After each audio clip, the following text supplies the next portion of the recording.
Good morning, everybody. Welcome to another edition of Rise and Grind. I'm 72 the Architect, aka Jason B. And today we're going to talk about the power of focus. And stay tuned and we'll get right into it.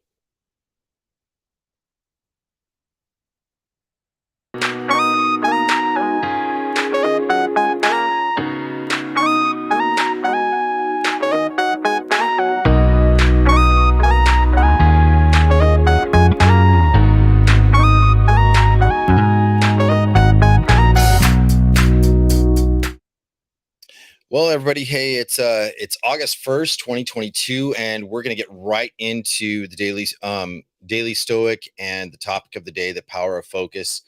It's a great day to start talking exactly about focus because Monday, a lot of us say, hey, once Monday comes around, we're gonna be able to get right into our thing. We promised ourselves with like we feel like, hey, what is it gonna think something's gonna change because I've decided, and come Monday, I'm gonna start, whether it be a workout, reading a different program, how you set yourself up. Whether you achieved or started the process for all that is really going to be up to you. But we're going to talk about not just the things that take away from us, like, the lack of focus, but what can focus and the power of it really return to us. So that's what we're here to talk about. Without any further ado, I do want to talk and read from Ryan Holiday's The Daily Stoic 366 Meditations on wisdom, perseverance, and the art of living from a variety of different philosophers. And I really feel that this is important to kind of express today. The month of August is really from starting on page 230 of the book. He labels this month pragmatism. And the title for today is Don't Go Expecting Perfection. So here's what he says, quoted from Marcus Aurelius's Meditations 8.50. He says the cucumber is bitter, so toss it out. There are thorns on the path, and keep away. Enough said. Why ponder the existence of a nuisance? Such thinking would make of wait, such thinking would make you laugh at laughing stock to the true student of nature. Just as a carpenter or a cobbler would laugh if you pointed out the sawdust and chips on the floor of their shops. Yet, while those shopkeepers have dustbins for disposal, nature has no need of them. And that's Marcus Aurelius's Meditations 8.50. Now, Ryan goes on to explain this. He goes, we want things to go perfectly. We tell ourselves that we'll get started once the conditions are right or once we have our bearings, when really it's a better to focus on making to do with how things actually are. Marcus reminded himself, don't await the perfection of Plato's Republic. He wasn't expecting the world to be exactly the way he wanted it to be. But Marcus knew instinctively, as Catholic philosophers Joseph Piper would later write, he alone can do good who knows what things are like and what their situation is. Today, he won't let our honest understandings of the world stop us from trying to make the best of it, nor will we let petty annoyances and minor obstacles get in the way of an important job we have to do. So, the question of the day is, where does my idealism hold me back? It's a brilliant question, I think, and especially for today. So, what is idealism? So, let me look up because I didn't prepare. So, let me look up idealism. Let me type up real quick. Okay, let me get back to here. What is idealism? Because I've heard the word, but I don't want to falsely define it. And that's really what I really want to get to. Idealism is a noun, and it's the practice of forming or pursuing ideals, especially unrealistic. But according to philosophy, any of various systems that in which the objects of knowledge are held to be in some way dependent on the activity of the mind. I really like that one, especially. So, getting into today's episode, I really want to focus on a couple of things. You know, where does our focus go?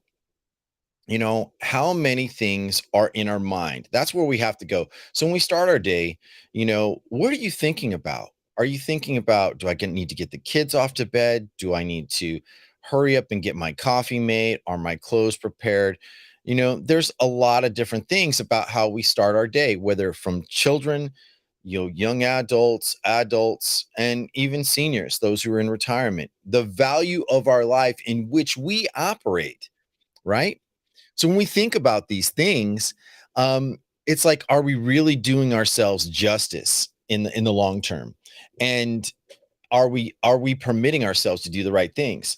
Now, there are many different thought leaders who will say exactly, they will tell you, don't look or put your attention to things that take away from you. It's a simple concept that this is not an accident. And so when we look at what that means, how it takes place, what is, later on, I'll talk about priorities. So when we look at what's actually going on, do we understand what's at play, right? And that's the real thing, is I feel a lot of times we don't know what we're doing. We're guessing, we're just instantly reacting, and it shows up in our conversations, it shows up in our attention span. So what is in my attention in the morning, or how I start, is really going to dictate what's going to happen in the day, what's going to take place in my personal habits, my conversations, my understanding, all these things. And this is really, really powerful, I would have to say.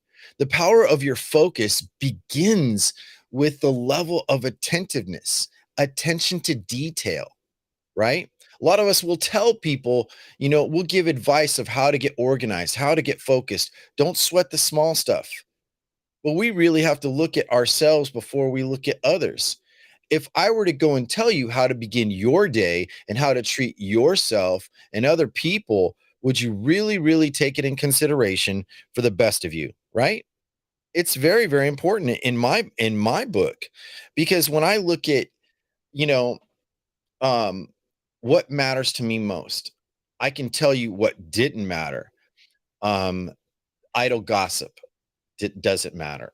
Am I checking my phone the first thing in the morning? Just today I did, but in previous days, no. The first most important thing of mine was like the sense of myself. I know that because of what I've not succeeded with, my level of attention away from me is not me. My attention on me is the most important thing and most important remedy of how I can fix a lot of my situations, right? Should be common sense. It should be. But for some reason, because the level in which our confidence is built on what we observe, the optics of the world, the execution of your tasks, and the energy that it takes to execute, are very, very important. We look at our family, our dependencies, our collaborators, our colleagues, and our employment in the categories of priorities of gains and losses. If I don't answer this email, if I don't answer that phone call, if I don't get to work on time, if I was held up at Starbucks, I need my coffee to get going.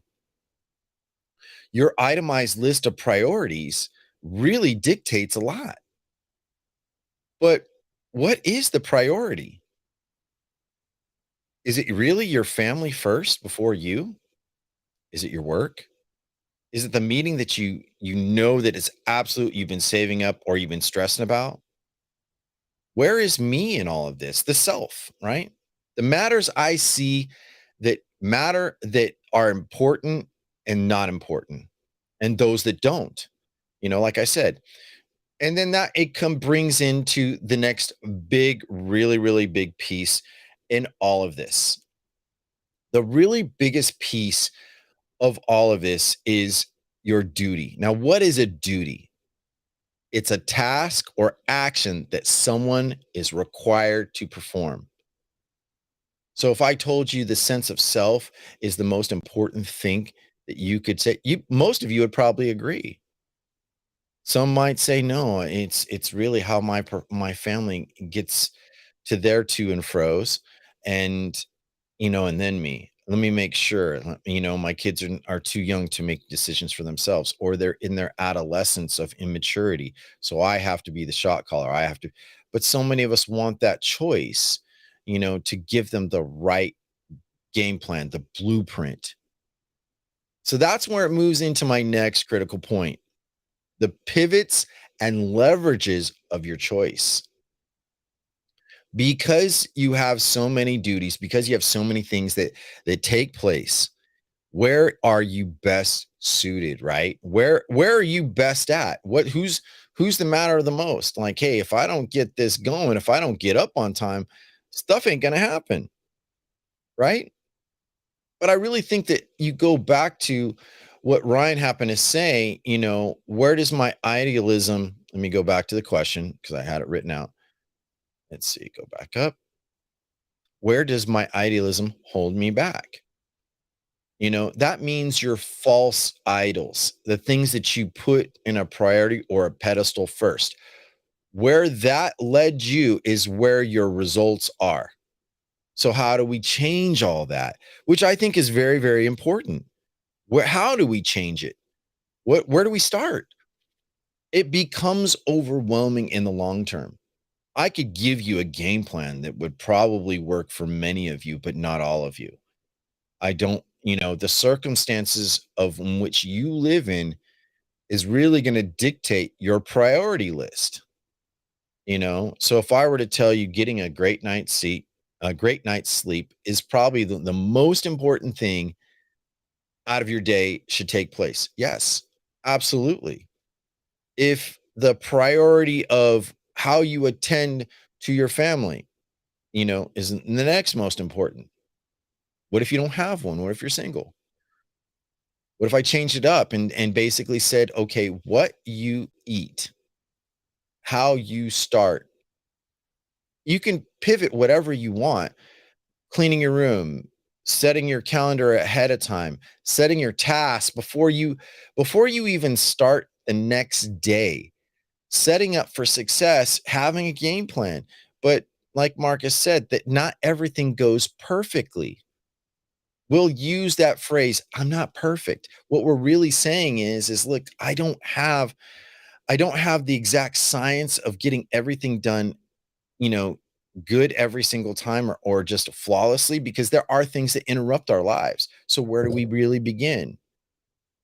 And I really had to wrestle with this question in so many ways. One, notice myself. So when I get up in the morning, one of the things that tends to go through my mind is how I attend to myself. I look at myself in the mirror. I look right in the mirror like I'm looking at you in the camera. So for those of you who are watching me on YouTube, I look myself in the mirror. I look carefully. I look at my skin, I look at my hair, my eyes, my nose, I brush my teeth. I actually set an important, task to notice my own presence and not my duties of others that I need to attend to. Why? Because if I forget who I am and what I do, I am leverageable emotionally. And in this day and age, a lot of people have so many what I call emotional landmines. That means sensitivity, explosives all around you. You're stressed, you're tired, you're in charge of too much, you have too much on your plate. But what's on your plate is a level of choice and a level of duty. How do we actually attend to that? Well, not adopting too much. You adopt and adapt to things in your life, but that doesn't mean that everything is permanent. Your kids are going to grow older. They're going to leave your nest as for the parents. That's the reality. Your partner may not stick, may not, as you grow older, you may change your style of mindset. Maybe their attractiveness, their reason choice is not sticking. So people enter in divorces. Or perhaps your level of understanding when you're dating and trying to meet somebody is antiquated to the style of life that you're living. People discount things all the time. So, how do we keep it simple? There's this phrase I learned. I don't know where I learned it from somebody, but it's KISS, keep it simple, stupid. You know, some people might define it as something else, but you know what? That's just the way I know it. And what I mean, keep it simple, stupid, it means that it's just so easy that even an idiot can understand this. Now, and some people might say, well, who's the idiot, right? We are. We don't know everything, nor do we need to know everything. We need to know the best of functional part of us for the best effectiveness. That's your personal brand, what you're known for. Maybe not too vocal, maybe not look, when you eat lunch, it's a manage or breakfast, it's a manageable plate, not feeling too full or sleepy. If you look at actually what you're doing on an everyday basis on consistency, that's going to tell you where your best self shows up and your worst self shows up. If you're committing to the same habits you've done over and over and over, where are you leaving room for change? It's a big deal in my opinion. And where I've gone wrong is I assumed. And I have to go back to a book that I really, really love, and it's always a reference for me, the Four Agreements. And those Four Agreements are based on these principles. One, number one, be impeccable with your word. So that's knowing what you're saying and who you're saying it to when you need to communicate. That's the big key. When do you need to communicate? When you actually communicate is a bigger deal, as opposed to needing to be understood. If you hold on, everybody, just 1 second.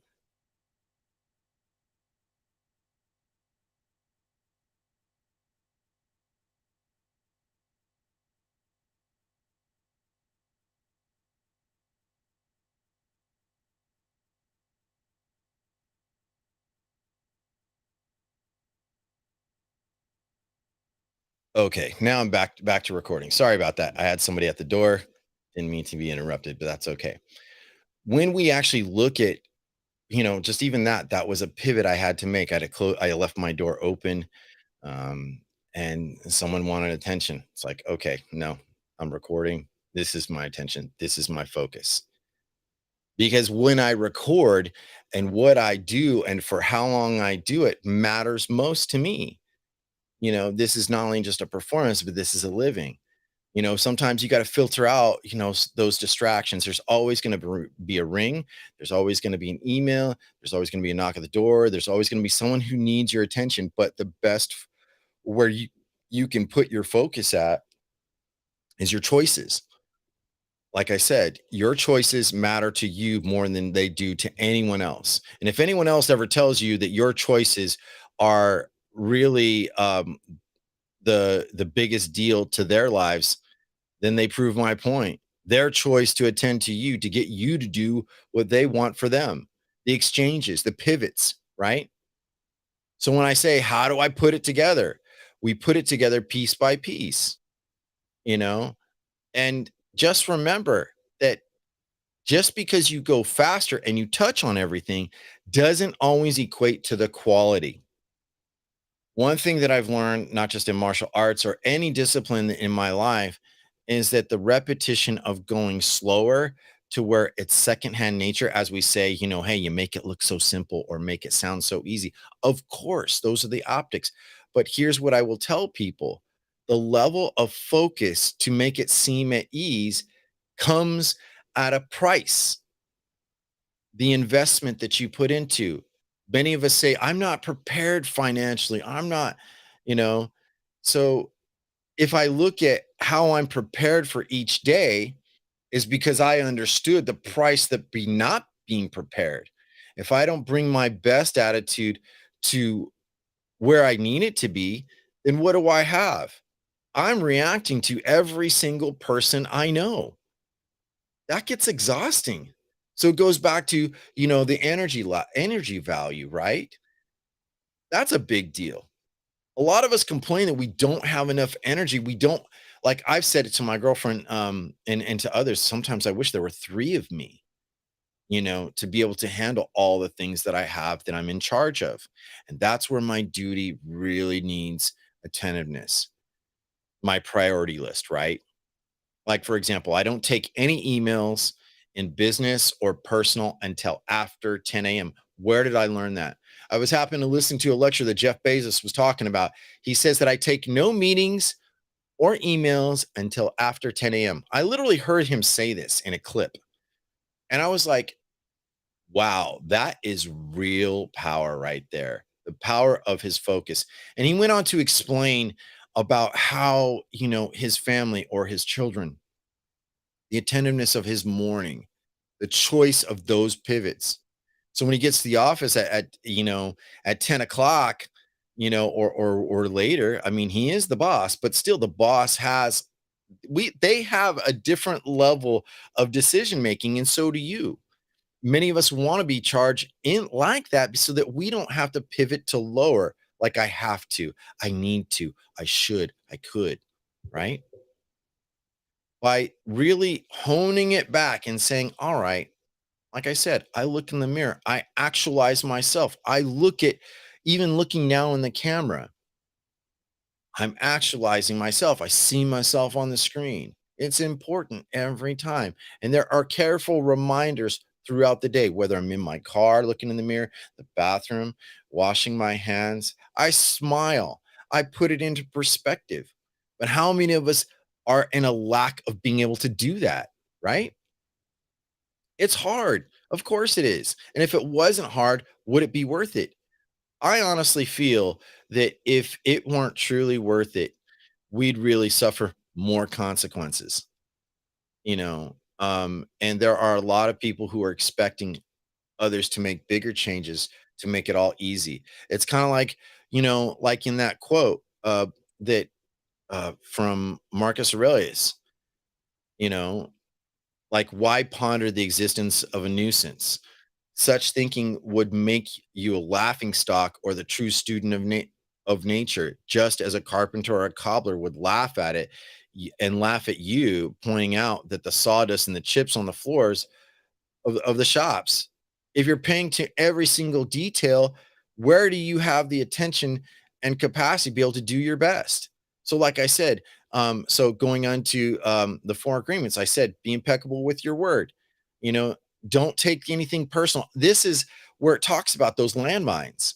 There are more things out there that will offend you on a daily basis than you realize. And it's just that's where grit and mental toughness are built.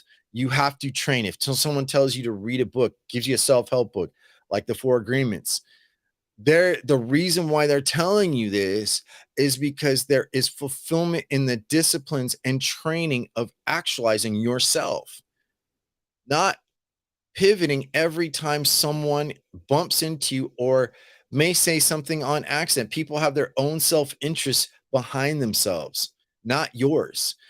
um, a lot of times people want to pay attention to you because they feel if they give you the attention, there's going to be an exchange of reward. Now, some people, and very rare, and I kind of feel like that is because I check on people for no reason. I'll reach out to people and say, hey, you know what? My friend Richard, matter of fact, is in studio right now. Cyber Shots. He's listening to me live. One of the most valuable guys in my network, and I'll tell you why. This guy that I met years ago in podcasting taught me a level of just relax, be patient, man. It ain't always that deep. Goes by cyber shots.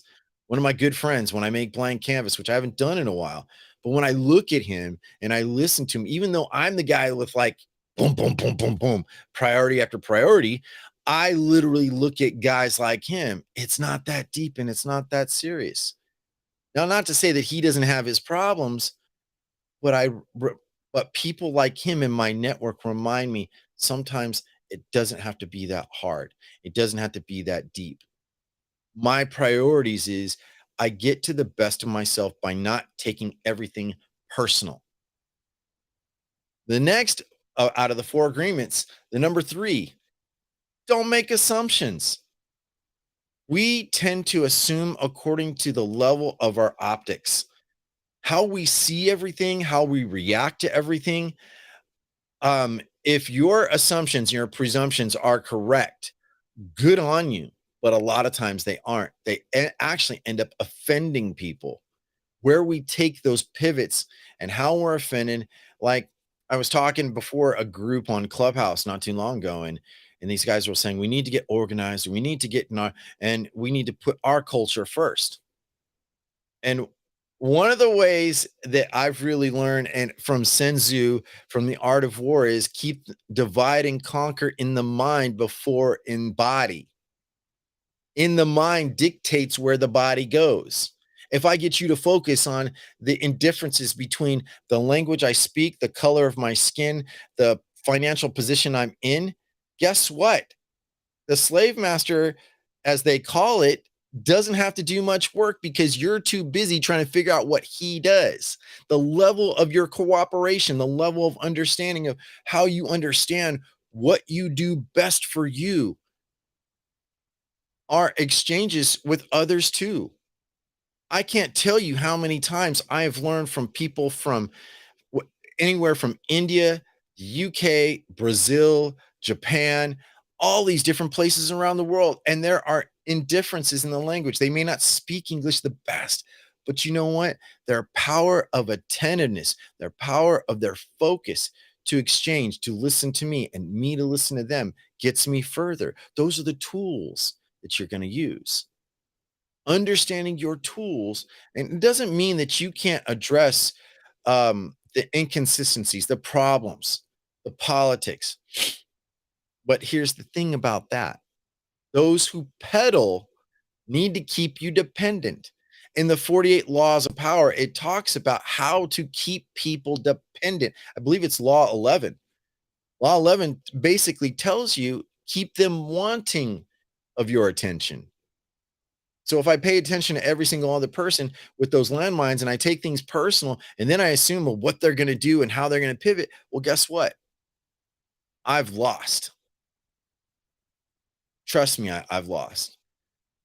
When the things that didn't matter the most become like my priority, look, my health, my weight, my skin, my hair, my eyes, my teeth, where do they matter? And all those things are tools. They're essences, they're elements of my body and all that ensemble and my mind. Where it goes is going to matter. That's right. It matters. So we go back to how do we pull it together. Here's some simple methods.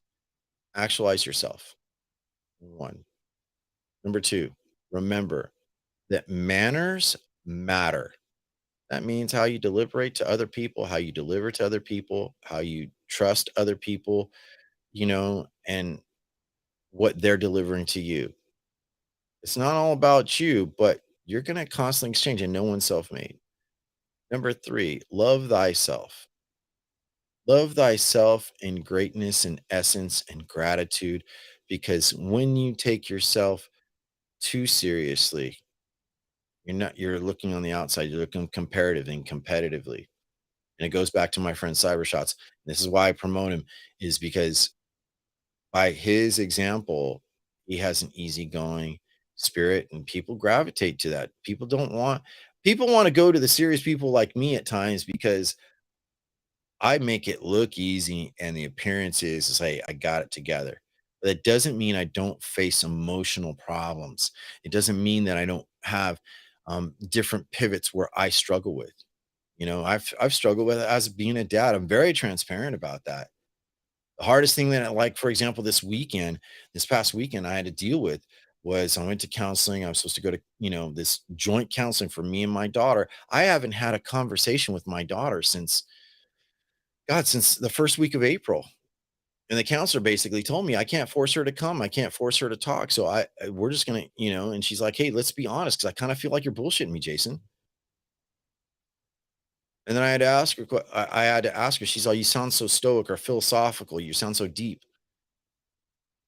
And I said, you know what's really disturbing me right now? And I'm going to be really transparent about this. I'm not going to tell you I'm honest, transparent.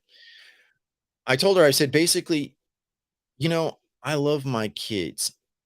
And what really bothers me is that the adolescence and attention of them is more important, you know, than my relationship with my daughter. If she prefers, guess what? As a dad, what? She's supposed to get more choice than I do? Doesn't make any sense, right? But I had to take a careful look in the mirror and I had to remind myself of the essence of now, the power of my focus now. I'm paying $150, like as an example, I'm paying $150 to attend. So if my daughter's not here, yes, when I go back to court, yep. Did we act then when the court said, hey, to the mediator, did you guys get a chance to reconcile or talk? You know what I'm gonna say? Nope, didn't happen. Why? I have to keep that a little private, but the circumstances were there were undue influences that affected that. Do I need to be constantly offended? No. I need to play smarter in the mind. I need to play a better game of my mind and my sense of self so that I can deliver. So after all this court stuff, so that I can get back to having that relationship with my daughter is the most important. I care about how she develops, you know? That's the one thing. And it's like I heard like, like people tell me, "Oh, your hands are tied and you should be equipped and you got all this experience and legal stuff." And I'm like, "It doesn't matter when I'm still just a person inside. I'm affected just like any other dad in any other person in the world, in the same predicament. I have to operate by a rules of engagement, duties, and within those duties, the power of my focus, either I can feel sad, I can get upset and stay there and blame the world, or I can do something about it. All right, be calm, breathe, notice myself, notice who I'm going to work with today, where I'm going to bring positivity for change. A lot of us preach positivity for change. It's trainable. It's a skill that you have to rehearse. And just like I was saying, like when you read, like for example, um, like I'm rehearsing and rereading like this book in my camera. Ego is the Enemy, by Ryan Holiday. Why am I visiting this book? I've read this book 3 times over. I've highlighted, but something inside my internal warning system, my need, my thirst for connection, needs to remind myself that I'm visiting ego again. Now, ego is not always bad. And when I was talking to some friends about ego this last weekend, and they were trying to talk about spirituality. When you look at the definition of ego, it's not so bad, but it's how we deliver it. Now, ego is defined as a person's sense of self or self importance. You know, Psychoanalysis, the part of the mind that mediates between the conscious and the unconscious, is responsible for reality testing and a sense of personal identity. A conscious thinking subject. That's defined according to Google, right? These are important. But when we actually look at, you know, if I'm letting my values be more important than my daughter's, and so what? My ex is bringing me to court. I was saying to somebody else, I said, "Hey, Karma's a bitch, and she's gonna get back. Really, she's gonna get back at them." No, it's not like that. Why? No matter how much I disagree with my ex and what I think of her, doesn't matter. She's still the mother of my daughter. I still give her that respect. I still give her that place. Be I will not lower myself to the standards in which maybe the world is trying to make me look like. I will uphold myself. I'll hold myself up tall. When I actually look at what matters to me is my relationship, making sure that my little girl, yeah, she's still little in the mind, but she's becoming a woman. She's becoming to understand. She's becoming a sense of self. And as arrogant in that experience that we've all gone through as a teenager, it's a scary place to be. We have to act in that ego sense of self-confidence. And a lot of people will tell you, you need to learn how to be humble. The reason why they tell you to be humble is because you may be losing the sense of your focus for unnecessary needs. That's reality. So, wrapping this episode up, I just want to say, thank you to my good friend, Cybershots in the building. You know, Appreciate you, man. You left a few comments, you know, and that's the thing. People are amazing. And he said, "That's right, it's your time." And he was saying, "I hear that." So where do you put your best self into? What amount of time management is you, right? Where are you where are you showing up? Are you showing up for yourself? Show up for yourself because you know what? That reputation you see or you don't see it's gonna last longer than you'll either have your attention for. I have people speaking about me in such ways, especially when I go into audio spaces and podcasting spaces, speak really highly of me. How did that happen? It took a lot of work, self work. And if you're willing to do that, if you're willing to crawl through the mud, go jump through the fire, walk on hot coals, keep steady, keep calm, not take away and diffuse all those emotional landmines. Guess what? You're less interrupted on a daily. Your focus really serves you. If you say, "Hey, I can read, books like The Ego is the Enemy," or I can read, another powerful book, I train every day. I don't read all these things all at once. Like, here's another one, How to Win Friends and Influence People. You know, I'm sorry that and the vision is blurry because I guess I have the blurred option. But the point is that you get books and you train, you study. Study takes repetition, it takes practice, it takes work. And when that work comes all in and you look at who you are, what you do, and how you do it, no one can stop you. You will be successful. And you're the one that's going to truly define success, you know? I can't tell you how many times people have asked me, "How do you put it together? How do you do it, man?" And I'm like, "Oh, you know what? I trusted my trials and tribulation. I trusted my errors. I trusted myself to go through that. To get to that point, I had to ask myself, where do I trust? What do I trust?" And when I started asking that questions, it keeps circling right back to me. Trust myself before I trust others. And I think I said it, matter of fact, to one of my colleagues, in audience right now, Daryl. Um, was it him or somebody else? But I think I was talking to Daryl, and it was on his show, and it was basically saying, "I consider everybody, but I don't accept everybody." Sounds mean, right? But that's my selection process because it takes me time to really get to know someone, and that's okay because my consideration is levels of attentiveness, levels of focus. And by doing so, when they do something wrong, it's not all bad.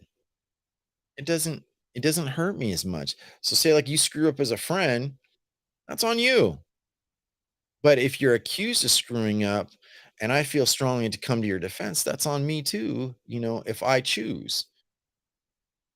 You know what I mean? So really look at exactly who you are to how you perform, by just actualizing first. That's the first part of focus. I'm going to continue the power focus part 2 on Wednesday. And I'm going to go through some methods and more about this because I am reaching up my time. And I just want to say thank you to all those who've attended live listening, whether on YouTube or Wisdom or any Twitch, Facebook, any of those destinations. They're all important to me. You are important. And also, if you want to find me on YouTube, here's the best way to find me. Go look up 72 the Architect, all one word. I'm trying to change it so it's more searchable. And my apologies for those who have been able on my links. Like you can go to Linktree and you can find a hyperlink right into my podcast platforms. You can be able to do that. And I'm also on TikTok now. I'm kind of enjoying TikTok a little bit because now I'm going to take some of my content, repurposing and pointing out my podcast so I can get listeners. So if you can subscribe and follow on any of my platforms, TikTok, Facebook, or especially YouTube, and here on Wisdom, if you would care to give me a follow, subscribe, and like, I definitely appreciate it. And I would love to hear from you, your comments, your feedback, all that great stuff. Well, that's all the time that I have for the day, but I want you to go forward And if you want to actually get to the best of you and perform with others in collaborations and really pull back your focus as a superpower, start actualizing yourself. That's where you start. And from there, we'll follow up on Wednesday. We'll see you all next time, everybody. I'm 72 the Architect, and I'm out.